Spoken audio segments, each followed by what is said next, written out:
helps anyone, we want to help somebody. There's ways to get or to encourage humans to change, or to put humans in a certain environment so they're so willing, maybe more willing to change. So physics says if you're at rest, you're going to stay at rest. So you have to give people a reason to think about changing. So there's some cycles of changing. Number one, you just have to be aware of things. So sometimes you're not aware of what you're not aware of, right? You didn't know the exercise was helpful, maybe. I don't know. You didn't know to think about your values when you think about work, or as a leader to put values out front. Maybe you didn't know that. Most people do.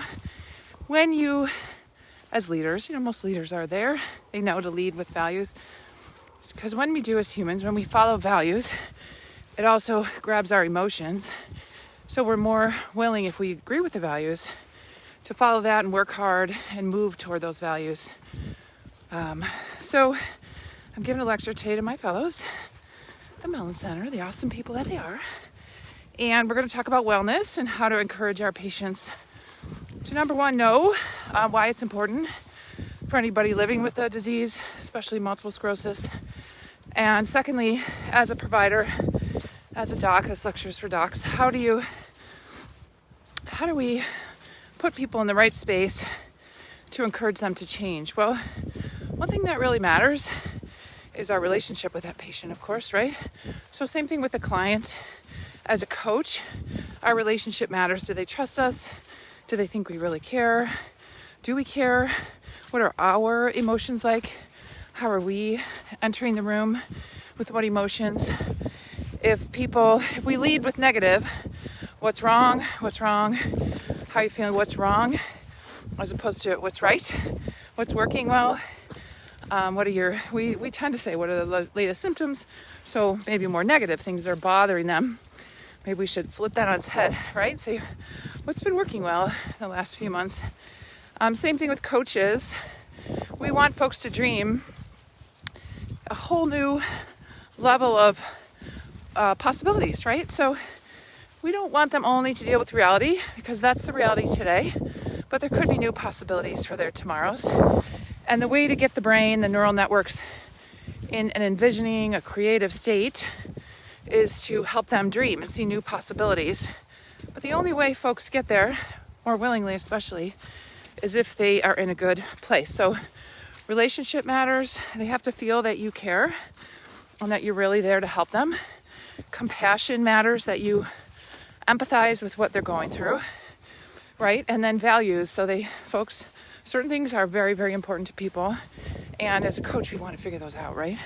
So we get folks closer to positive emotional state where they can envision a new possibility. And same thing as a doc. That's what we try to do, is encourage folks. Yes, this is really important. It's worth putting some time and energy into and figuring out how to make it happen in your life.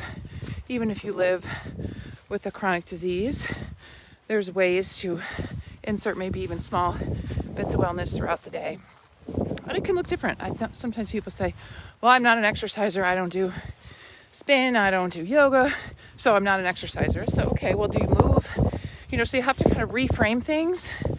So putting people in a positive emotional state may take some time, because sometimes people are just scared. And so they're in more nervous fear state. And that's not our best creative self, right? So we want to try to shift the emotions by having people either recall positive events, or seeing a new future, or linking to the values, or just really caring. And people will feel that, and their emotions can shift if they feel that, right?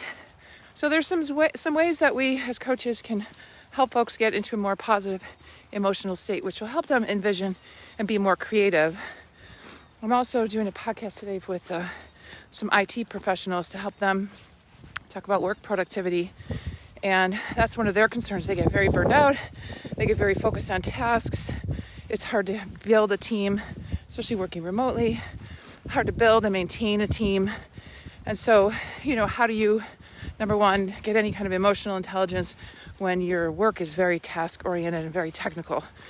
So we're going to talk about that. But it encourages some of what we just discussed, right? So to feel a relationship with people that you work with, even if you don't see them every day, to know that they care about you.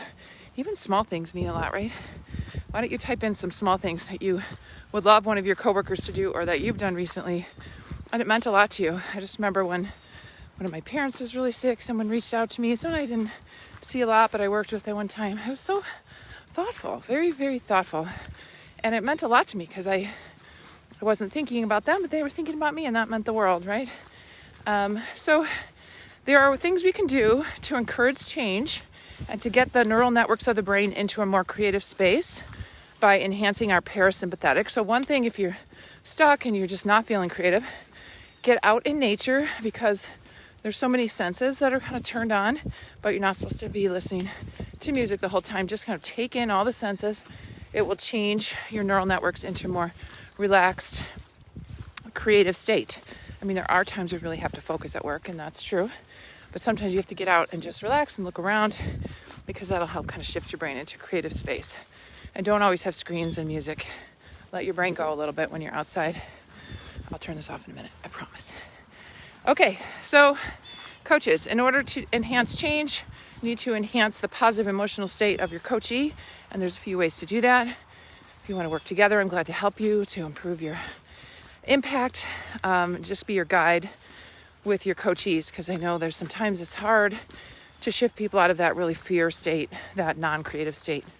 And there's some nerve brain, not tricks, but ways that we can, tools and guides that we can help you with. Okay? All right, Dr. Mary Rensel, I look forward to seeing you. I have a Facebook group called Brain Fresh. If you want to join me, share tips there, or go to my website, brainfresh.org, and we can work together. All right? And I have a coach's workbook that is on the website, so you can grab that and start working with these neural processes where you can adjust so you can enhance change in your clients, because it's so amazing as a coach when you see your clients do really things they've dreamed of but didn't really think could be real. Okay, everybody, have a great day.